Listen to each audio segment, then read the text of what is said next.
देश में ऐसा कानून बनना चाहिए कि चुनाव जीतने के बाद अगर कोई नेता अपने वादे पूरे ना करे तो उसे 5 साल की सजा, 50 लाख का जुर्माना और जीवन भर चुनाव लड़ने पर प्रतिबंध मिले।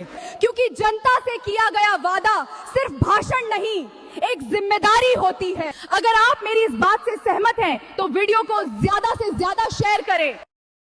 माननीय अध्यक्ष महोदय, 5 किलो राशन लेना हो तो फिंगरप्रिंट, खाद्य सामग्री लेना हो तो फिंगरप्रिंट, पेंशन लेना हो तो फिंगरप्रिंट। जब दुनिया की हर चीज पे फिंगरप्रिंट जरूरी है तो वोट देते समय फिंगरप्रिंट क्यों नहीं? अगर वोट पे भी फिंगरप्रिंट आधारित सिस्टम लागू कर दिया जाए तो वोट चोरी, नकली मतदान और गड़बड़ी खत्म हो जाएगी। अगर आप इस बात से सहमत हैं तो एक लाइक शेयर जरूर करें।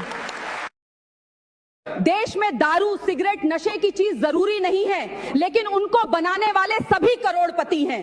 पर अनाज पूरी दुनिया के लिए जरूरी है, पर उस अनाज से सभी का पेट भरने वाला किसान आज भी गरीब है, पिछड़ा हुआ है।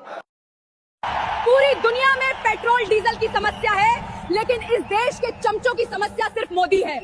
आपको पता है, अमेरिका, चीन, जर्मनी जैसे देशों में 20% तक कीमतें बढ़ गई, लेकिन भारत में नहीं बढ़े हैं। यही बात चमचों को हजम नहीं हो रही। सरकार को पेट्रोल पंपों की सुरक्षा बढ़ा देनी चाहिए, क्योंकि जो कोयला खा सकते हैं, चारा खा सकते हैं, वो मोदी विरोध में पेट्रोल भी पी सकते हैं। जब देश का बंटवारा धर्म के आधार पर हुआ तो कांग्रेस ने संविधान में सेक्युलर शब्द क्यों जोड़ा? अगर ये देश सेक्युलर है तो इस देश में माइनॉरिटी कमीशन की क्या जरूरत है? अगर इस देश में संविधान लागू है तो पर्सनल लॉ बोर्ड क्यों है? और अगर इस देश में मंदिरों के ऊपर टैक्स लागू है तो चर्च और मस्जिदों में क्यों नहीं? ये सारे कानून कांग्रेस ने क्यों बनाए?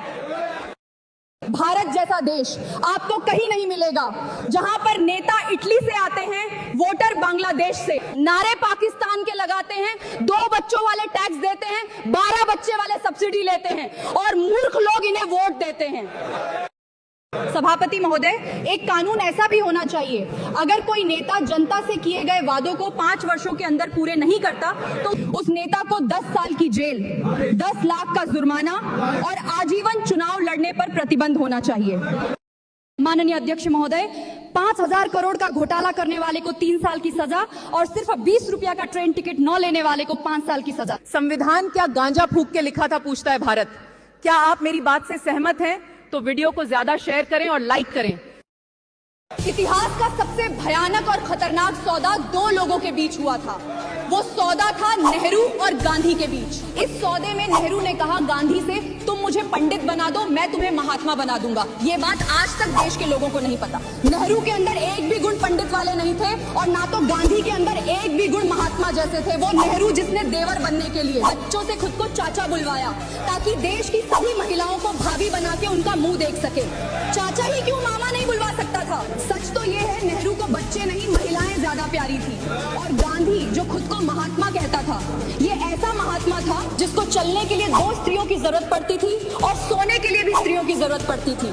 ऐसे थे पंडित और महात्मा के कारनामे।